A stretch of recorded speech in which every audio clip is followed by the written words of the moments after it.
It's Nate and Eric. We're talking to musicians and music-adjacent people about the worst shit show they've ever been a part of. These are the stories that you don't get to hear. This is what we call shit show. What is happening, everybody? I hope you're all doing well. I have just woken up. It is 9 p.m., and I am in a hotel room recording this episode, or editing this episode, forgive me. Let me look at my phone where I'm at. I have no idea what city I'm in. Charlottesville. I'm in Charlottesville. I have been in a tour bus in a dark little bunk, just kind of like literally coming from a little cave into a venue, not seeing any of the city, and then going back into my little cave. And then today was a day off, but I slept till way past noon. Decided to go get some food at a Wawa gas station, and now am in my hotel room doing the edits of this podcast. So I hope you are all doing well. I have seen that the leaves are changing and it's getting spooky outside. I'm excited for that. Thank you everybody for checking it out. You can follow us at shitshowpod on Instagram and on Facebook. And if you have any questions, I believe you can email us at shitshowpod@gmail.com. So let us know if there's anything that you would, or anyone you would like us to interview. And hopefully we will be able to get back to you. This interview is with Greg, the tour manager for 10 years, and he is a sweet human being. We've been really lucky to run into so many great people. And he, in particular, has a very great story. So please check it out. Eric and I did this quite a while back with our first tour with 10 years. And I really hope you enjoy it. Thank you, guys. See you soon. Let's hit the music.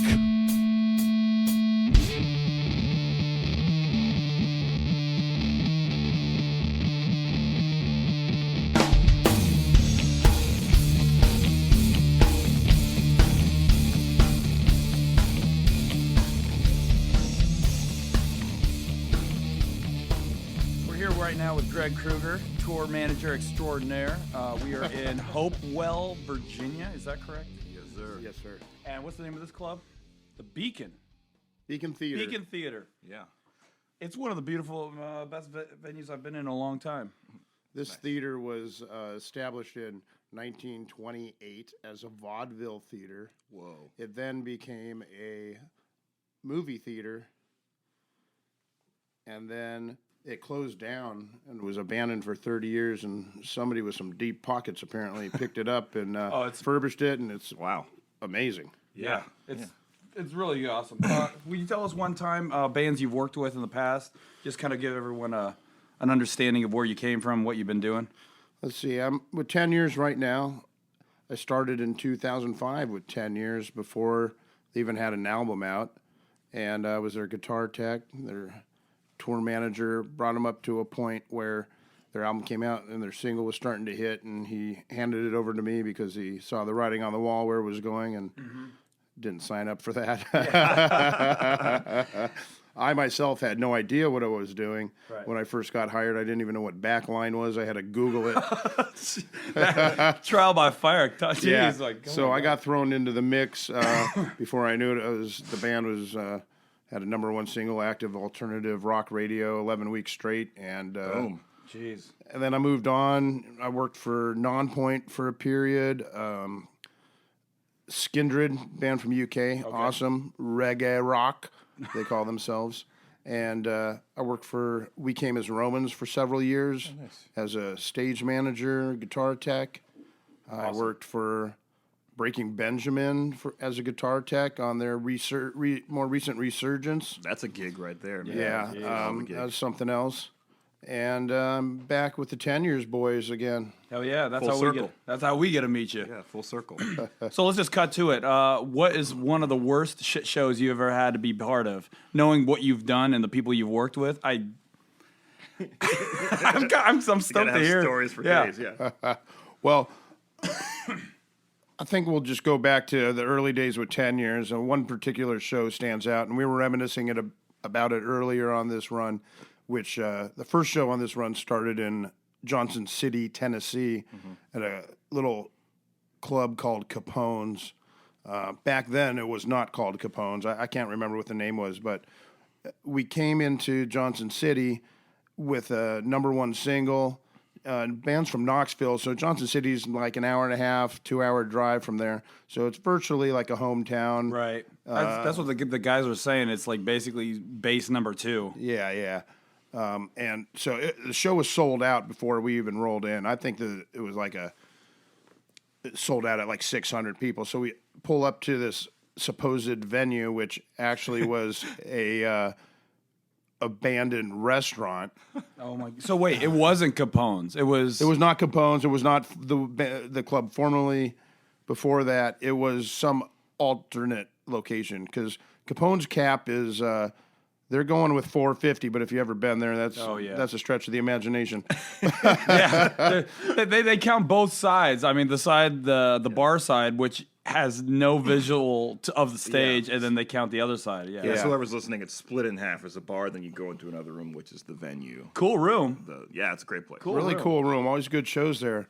But we pulled up to this place, and I walk into the door, and immediately I realize it's an old restaurant. The walls are covered in what looks like just hay, loose hay, dried up hay everywhere. What? Like it was? How was it? Like stapled to the wall or what? Was it? I can't remember. I don't know what they were doing in that place. What kind of restaurant it was? Maybe it was some like country or like something. A steakhouse. Like yeah. With like peanuts on the floor. And there wasn't a stage there per se. It was like an acrylic dance floor with like lights under it, and the acrylic was kind of. It didn't seem like it was a safe place to even stand on. Oh shoot! It was like haphazardly put together. Holy shit! And I looked around. I said, "You got to be kidding me!" Was there even a PA system there? At the time I got there, no. Oh no! So they're gonna build a PA. Yeah, they got to build a PA. They're basically building the show from nothing. No. So we No. I have like PTSD about that moment, like all the DIY places we played. I left the club as the sound truck was backing up, and the promoter came up to talk to me, and I said, "Hang on a second."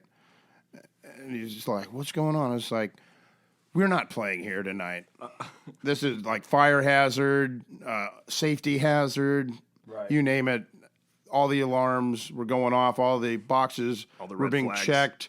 Red flags were flying. Hairs on the back of the neck were going up. Yeah, so I immediately call the booking agent. I go, "Have you been to this club?"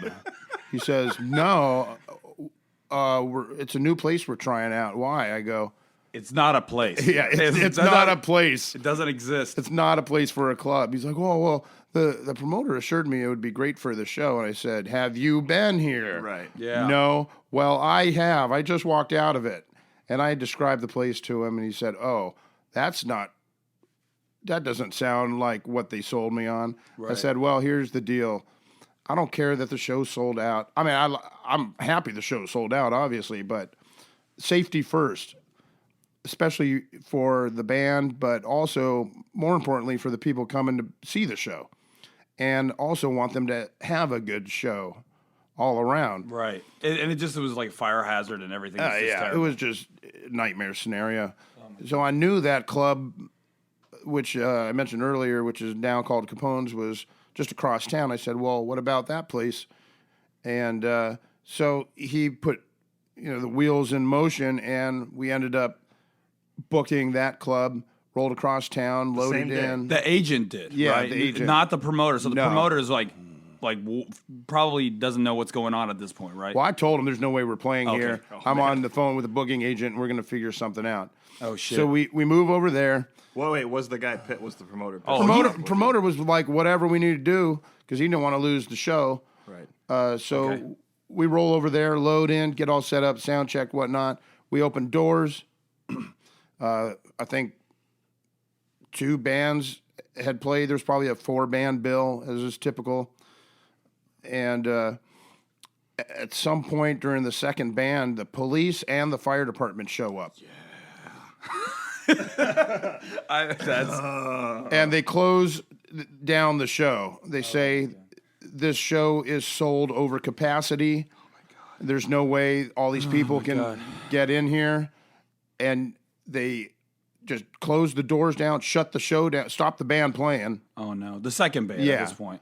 And said everybody out of the venue. So now I got a line of 600 people going down the street. Oh, my God. And we're like, me and the club owners and the promoter are trying to figure out what to do. And I said, I don't know, man. What do we got? We got a 400 cap room. We got 600 people. Well, it sounds like we got to play 2 shows. Right. We're not going to leave fans high and dry, especially at that point in a band's career. Every move you make is crucial. Sure. Right. So how do you get 600 angry, upset people with police and fire people wrangled? Yeah, so I go outside, and my voice is a little scratchy right now because I do a lot of yelling over music and trying to talk while the PA's in front of my face. But at that time, I just went outside and I told everybody what was happening. I've always feel the best way is to be open and honest with people. So I told them. And I went, well, prior to that, I went to the band, obviously, and I said, this is the scenario. This is the only way I see it happening. We do 2 shows. You play your set. You take like an hour off. We let the first wave of, like, say, 300 people out, and then bring the next 300 in and do another set. Oh, my God. And, like, they begrudgingly were like, well, I guess we got it. That's what we got to do. Is the fire department still here, still at the place at that point? Yeah. So they're like with counting everyone? Oh, as yeah, they come in? they were watching the whole night. Wow. And, That's nerve-wracking. you know, Yeah, screw that. I like Just looking over your shoulder every... so what I figured happened is, and I think I got a little word, through the grapevine that it wasn't like the promoter or anybody that called the fire department. It was the people that owned that old restaurant who were going to lose out on all the money of the bar. Oh, so that was like a fuck you. They were saying like... Yeah, so they called the fire department and said, the show over at that venue is way over capacity. Whoa. So they kind of tried to screw you from the whole... Yeah, they tried to shut us down now that we Malicious. shut them down. Wow. Also, they were probably trying to establish themselves as a club. I doubt they did any shows after that. And if they did, whoever was tour managing and let that show happen, well, wasn't me. Yeah, right. So this sounds like you said they booked the show before the single hit radio and all that. I'm not sure about when the show was booked okay. in relation to the single hitting radio and blowing up. The single, of course, was Wasteland back then, 2005, 2006 era. But whatever happened, sometimes you got to make tough decisions to, and you can't ever make everybody happy. But I thought that was the best move. And the way that club is set up is, if you're standing outside, you can hear the band because there's a window right behind them. And at that time, they didn't have a curtain blacking it out. Oh, so you were watching it so you even could twice. stand on the sidewalk and actually watch from behind the Played band. shows Wow. like that. Not to a sold-out crowd, of course. No. We play shows where it's people are walking by and they're watching the whole show and they just don't want to pay the cover, so they'll just stand and watch. Right. Yeah. So I mean, in the end, everybody got to see a show. Right. Yeah. And I think things like that endear a band to the fans even more because they went the extra mile to do what they had to do. Totally. I never heard of a band playing 2 shows like that. I was about to say, I've never, ever, ever heard a story and like that. since then, I've never had that situation happen again, fortunately. Oh, my gosh. Yeah. Well, that's a crazy story. I gotta say kudos to you for worrying about people's safety and all that. Now, I want to throw out just a short topic here because Eric and I and some of the guys last night went to see the movie Uncut Gems. Hell yeah. No. with Adam Sandler, Oh, yeah. directed by the Safdie brothers, and oh my goodness. Now, granted, I was a bit tired, and I sat down in the theater, and they had these luxury recliner seats, and it got dark, and the movie starts off a bit slow, and it's a slow build, but once it hits, it just takes off like a rocket ship, and you got to buckle in for that ride. But like I was dozing off at the beginning, and I caught myself like. Yeah. And I step two, and I looked over, and the guitar player's looking at me like, dude, what's going on over here? But Eric, what were your thoughts about that movie? It was one of the most frustrating movies I've ever seen. Why so? Just because I know a couple people like that, where like Severe gambler addiction. yeah, or just any addiction where it's like self-deprecating. They just shoot themselves in the foot. Where it's like you have you fucked up and you have the opportunity now to do the right thing and make everything right, and you're just gonna fuck it up again. You're gonna do it. Everyone knows you're gonna do it, and you're just like, please do it, please do the right thing. And you're just like, I knew it. Now I was sitting right next to Eric watching this, and at certain times he was just like sitting forward on the edge of his seat, like I could see him like in some sort of agony watching this. Like, no, you're not gonna do. Oh, you just did that. Yeah. The scene. There's a particular scene where he's about to like be completely square with these guys that are chasing him the whole movie, and he's gonna give him the money, and he's like, nope, I'm gonna make a bet, and I'm just like, you really, son of a bitch. Yeah, knowing Eric as well as I do, any cringy thing where you're about out of the woods and then you shoot yourself in the foot, Eric's like, let's get out of here. Like it's like a violent reaction. Like body is like sweating and shaking. Like, yeah, and I mean, I don't think. I mean, this is a kind of weird movie. People don't realize or remember that Adam Sandler is an incredible dramatic actor. Absolutely. I mean, I think we've only seen him in what, Punch Drunk Love, as a serious actor. Spanglish a little bit. Okay, Spanglish a little bit, but you know, you read reviews, people's comments of this movie, and it's like, I almost left after 5 minutes. Adam Sandler was just like cursing all the time. He wasn't even funny. All right. Yeah, people forget that like people could do other things besides just the comedy lane. But I mean, I was blown away by that movie. I'd been waiting a long time, and I'm glad we had a day off yesterday with the theater right like directly across the street from the hotel. That never happens. Yeah, it was awesome. It's pretty sweet. So if you haven't seen it, go see it. Definitely. I'm not getting paid for this plug, but hey, Safdie Brothers. Here's some money right here from the Safdie brothers. Well, thank you so much for talking with us, man. It's like incredible. The story is, I have anxiety because I have. The reason we did this podcast in the whole beginning is just to hear it so I can get it out in the open. It's kind of like facing the demon. It's like, okay, well, this is what other people bigger and better than us have done and dealt with. It's like, this is good. Traveling around playing with all these musicians, we feel like it's the most common thing that all of us have in common is just at one point we've all just like experienced a total shit show like that. Like what you're saying. There's like, more of them than you want there to be. Yeah. I would think it's maybe the default thing. It's like never, I mean, the what's the word, you know, like the opposite of the rule or it's usually you're going to have a shit show more often than not is really what I'm saying. You're dealing with the public. I mean, I've worked with bands that are touring amphitheaters and arenas, and every once in a while, there's a real stinker in there. Where are we at right now? What time is it? 19. I'll tell a quick story. Yeah. I'll leave certain details out because I don't like to disparage people or For sure. venues or promoters or anything. But I was playing with a band touring arenas, and we get to the arena, go in, and I look at the stage, and it's all like normally stage are like professional staging pieces of metal, all put together nicely. Well, this was like a bunch of wood, just like plywood floor, and it was all uneven.